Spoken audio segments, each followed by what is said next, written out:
40 secondes et on joue. Oui. C'est parti. Top. Quelle mer communique avec l'Atlantique par le détroit de Gibraltar?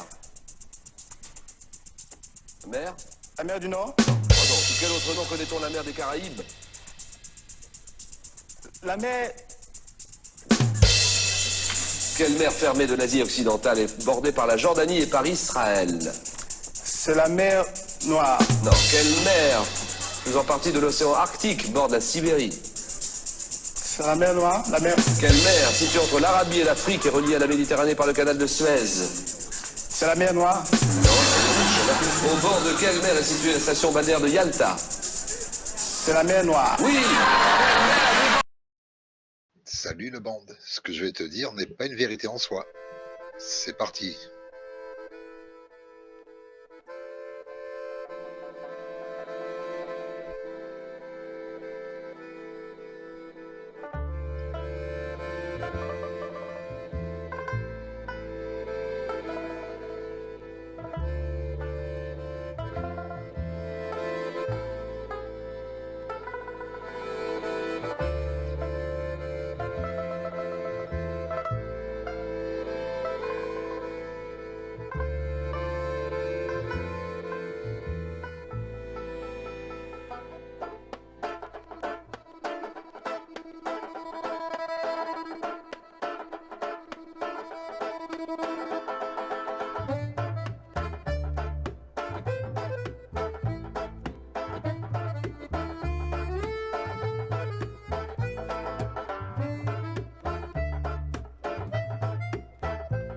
On va parler aujourd'hui du marché de la peinture.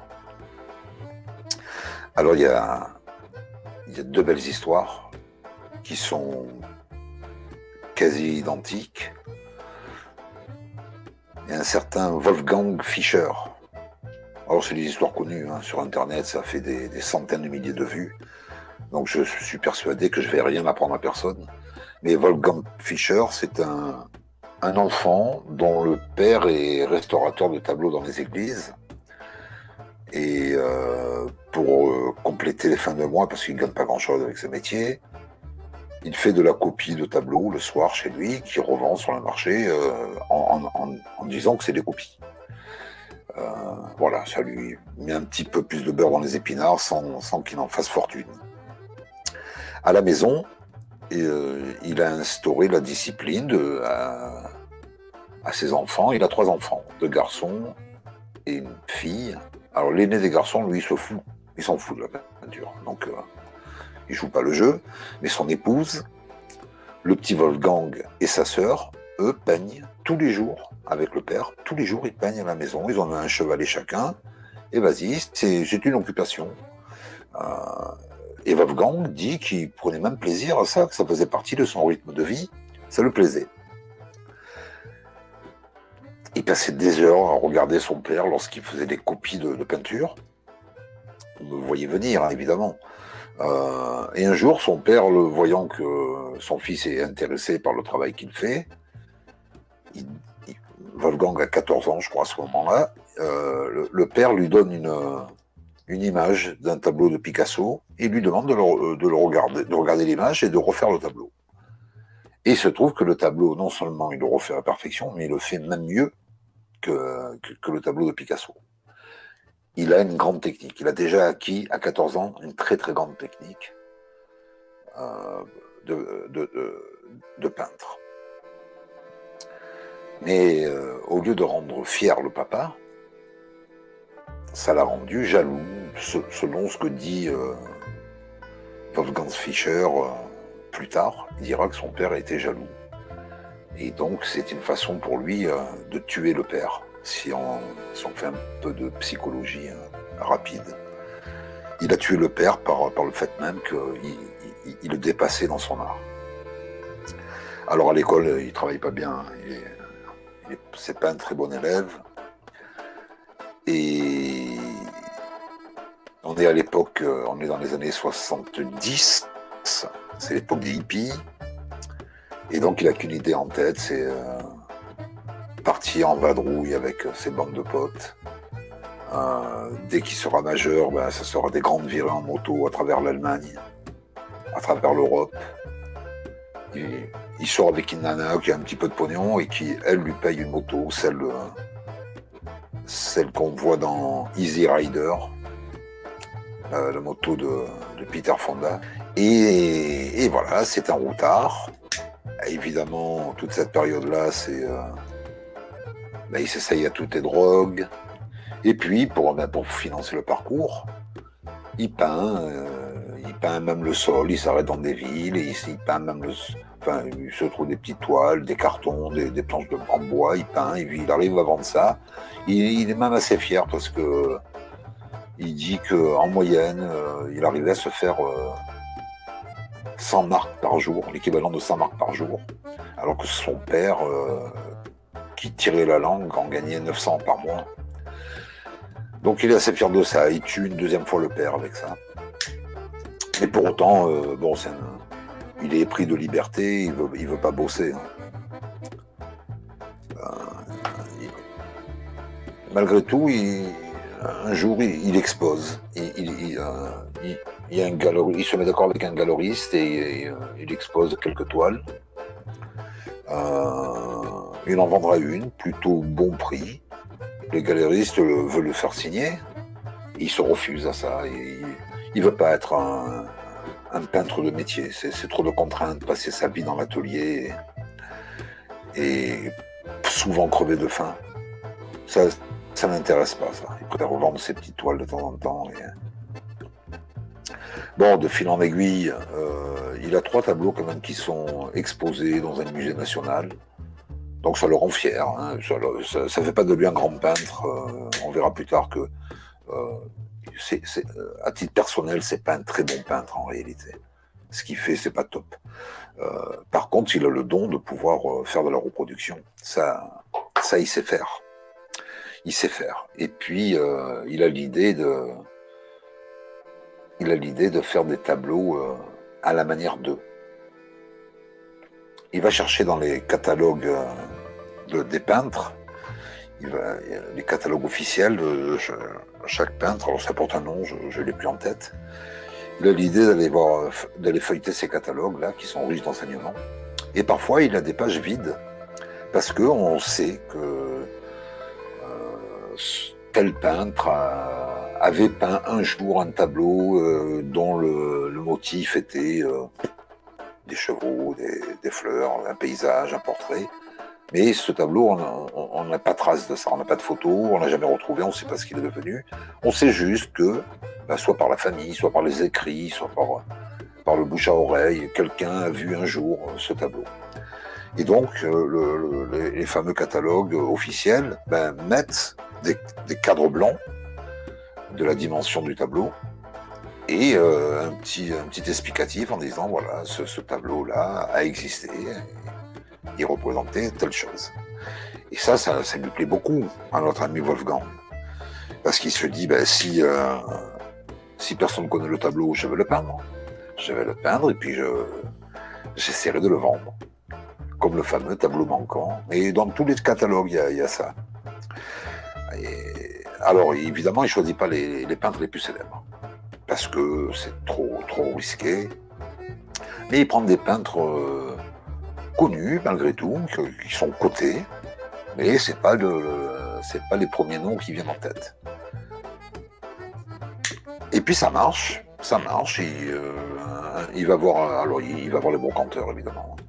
Le premier truc, il fait un dessin de... je sais plus... c'est pas Cézanne, mais c'est un peintre dans ce style-là. Si ça avait été Cézanne, ça aurait été un grand peintre. Mais voilà, enfin, un impressionniste. Et il fait une ébauche de tableau au crayon à la mine de plomb. Et le brocanteur, quand il voit la signature, il dit rien et il lui achète. Il lui dit si vous en avez d'autres comme ça. Alors lui, il dit que c'est un tableau de famille. Hein. Alors qu'est-ce qu'il fait? Il se marie avec une belle femme qui s'appelle Beltraki. Et d'ailleurs, parce qu'il a accepté de prendre le nom de sa femme. Il est très honnête avec sa femme en disant voilà, je fais des fausses peintures. Et elle s'aperçoit qu'il y a multitude de faux tableaux qu'il signe au nom de peintre. Et il arrive à choper les techniques, à choper les ambiances que tel peintre reflète ou tel autre. Il est doué pour ça. Alors, sa femme a une idée fantastique. Ils apprennent que, on est en Allemagne là, ils apprennent que pendant la guerre, évidemment, il y a eu un marchand d'art très connu, c'était peut-être le plus gros marchand d'art en Allemagne, qui s'appelait Fleischstein, et un juif, et qui est parti évidemment pour éviter les rafles allemandes. Et il aurait laissé une multitude de tableaux qui ont disparu, et des tableaux signés de peintres qui avaient la cote. Alors, la femme de Wolfgang lui propose un scénario en lui disant « écoute, moi, alors ce qui était vrai, hein, c'est que le grand-père de cette femme-là habitait pas très loin, peut-être la même rue, une rue à côté de l'emplacement où se trouvait la galerie de ce marchand d'art. » Et elle invente le scénario suivant en disant « écoute, on va dire que mon grand-père, qui rendait des menus services à ce galériste, était payé en retour avec des tableaux. Et que donc, tu possèdes X tableaux de la collection Fleischstein, et puis d'un peintre en particulier, qui était sous la coupe de ce marchand d'art. Ernst, je crois. Peut-être Ernst. Et donc, ok. Sauf que pour vendre un tableau, il faut des certificats d'authenticité. Et ça, ils n'en ont pas.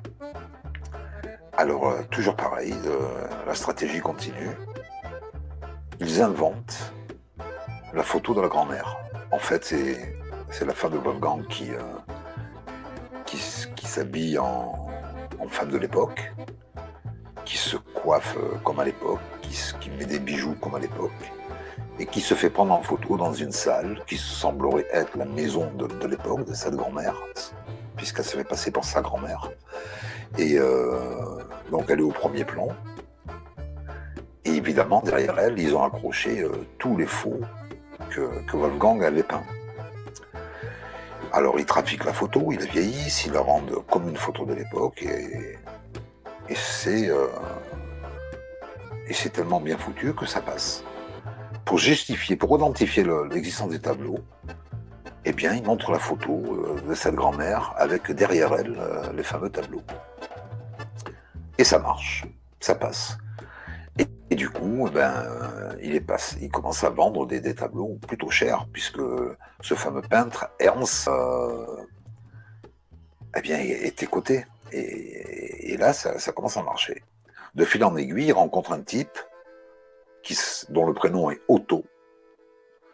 Et ce type-là a des connaissances en art, et il a beaucoup de charisme.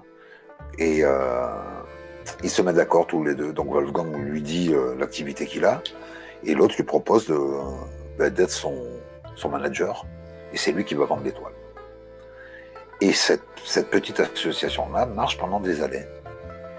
Et évidemment, il y a beaucoup d'argent qui rentre, beaucoup.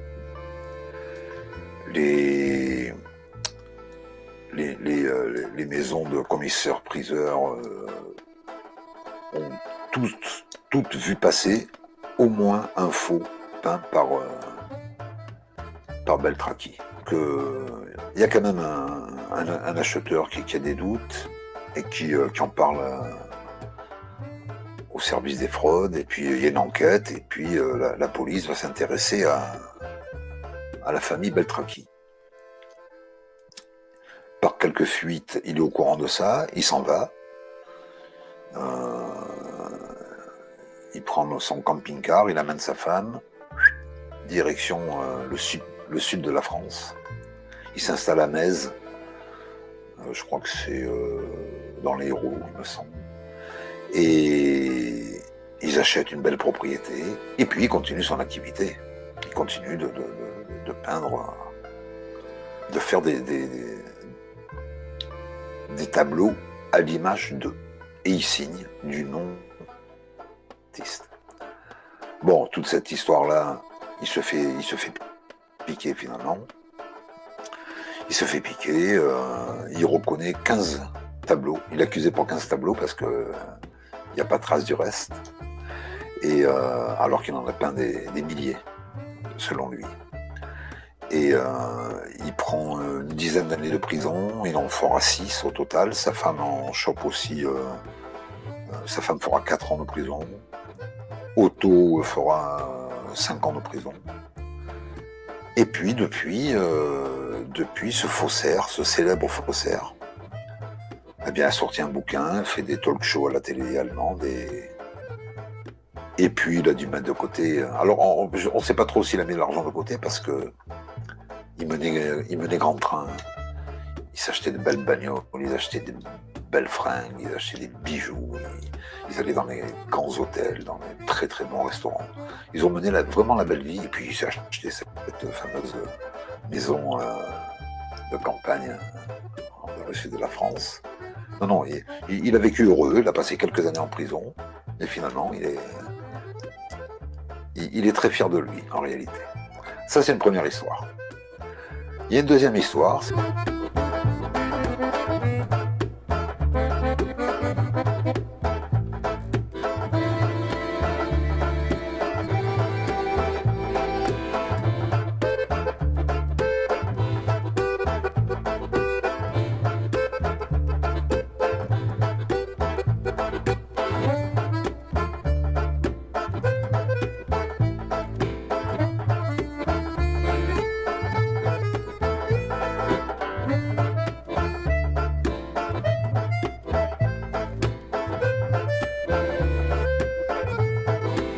C'est la mer Noire. Non, quelle mer? Faisant partie de l'océan Arctique, bord de la Sibérie.